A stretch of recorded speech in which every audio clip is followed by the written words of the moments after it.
pati kaya ngono ya. Pangestune, Pak.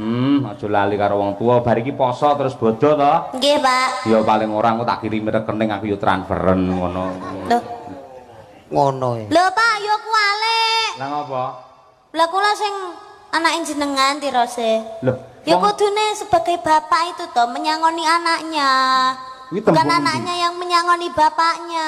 Lagi iki aku krungu tembung kok menyangoni lho. Maksudnya ki maringi hadiah ngono lho, Pak. Bebungah.